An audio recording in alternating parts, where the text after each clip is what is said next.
আজি আমাৰ যেহেতু আমাৰ এটা প্ৰগ্ৰাম চলি আছে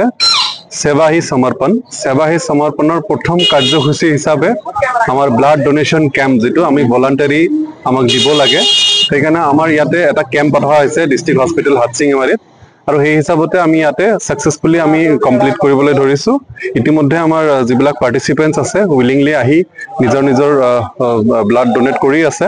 আৰু লগতে আমাৰ যিখিনি আমাৰ স্বাস্থ্য নাৰী সশক্ত পৰিবাৰ অভিযান এই প্ৰগ্ৰামটোতো আমাৰ যেহেতু মাতৃ আৰু শিশুসকলৰ এটা স্ক্ৰিনিং হ'ব যত নেকি আমাৰ স্বাস্থ্যটো ভাল ৰাখে আৰু আমাৰ বিভিন্ন ধৰণৰ যিবিলাক প্ৰগ্ৰাম চলি আছে তাৰ মাজতে স্পেশালি আমাৰ এই পেশেন্টস বা আমাৰ মাতৃ বা আমাৰ শিশুসকলক স্ক্ৰিনিং কৰি এই প্ৰগ্ৰামটো সাফল্যমণ্ডিত কৰিব এই সূত্ৰে আমাৰ 17 তাৰিখৰ পৰা 2 অক্টোবৰলৈকে এই প্ৰগ্ৰামটো চলি থাকিব আৰু সেই হিচাপতে আমাৰ মাজত ডিস্ট্ৰিক্ট লঞ্চিংৰ কাৰণে আমাৰ মাননীয় আমাৰ এমএলএ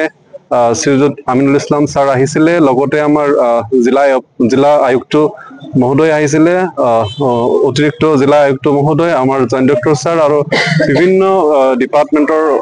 অফিচিয়েলস বিলাক আৰু লগতে আমাৰ স্থানীয় বাসিন্দাসকলে আহি আমাৰ এই প্ৰগ্ৰামটো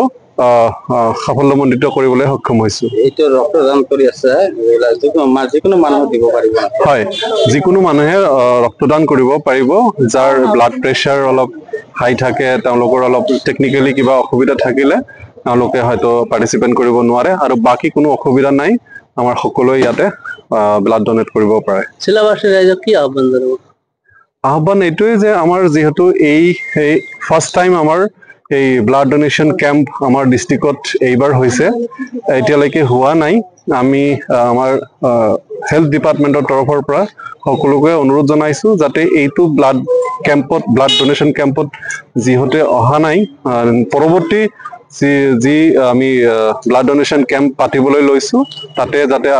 সকলোৱে আহি